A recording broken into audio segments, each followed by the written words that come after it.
remember walking through those doors right there at about 9 o'clock one morning, and I walked in. He was sitting at his desk right there, and he was writing.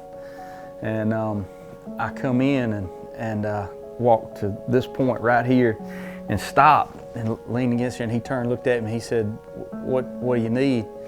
And I can remember I had tears rolling down my face. I was upset, and I told him, I said, Will, I said, I don't think I can keep traveling and doing what I'm doing right now. I said, I think that I want to quit doing what I'm doing, and I want to do something else, and you know, stay home with my wife.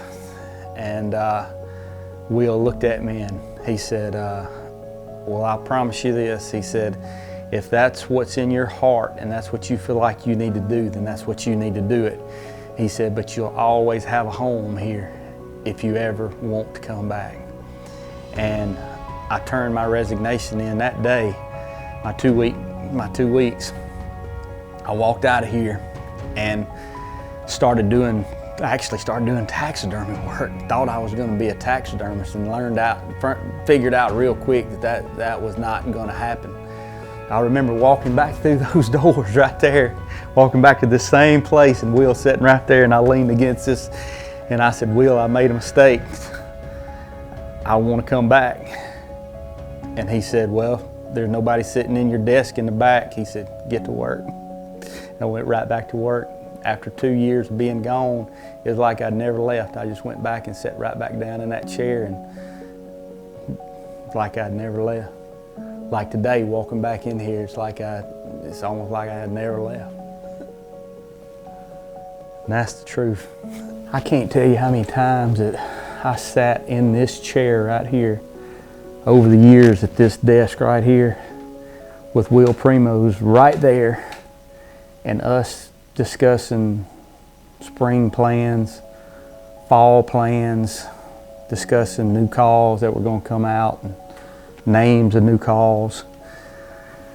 I can sit right here and I can look at these deer, and I can tell you that one come from Canada, that one come from Illinois, that one come from Mississippi, that one come from Montana, that one come from Texas, that one come from Texas, Mississippi, Illinois.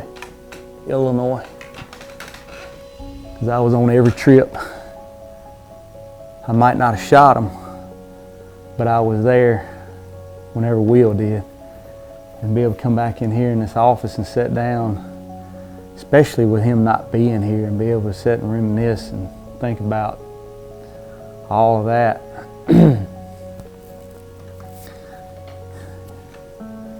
Kind of choke you up a little bit if you really want to think about it. I can remember that deer right there as plain as day.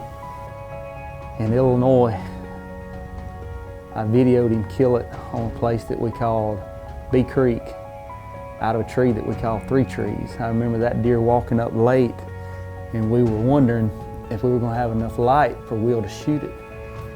And the deer finally came up and got close enough for Will to shoot it with a bow, and Will looked up at me, and I was videoing him, and he looked up at me and he said, do you have enough light? And I looked down at him and I said, no. And he said, well, find some light.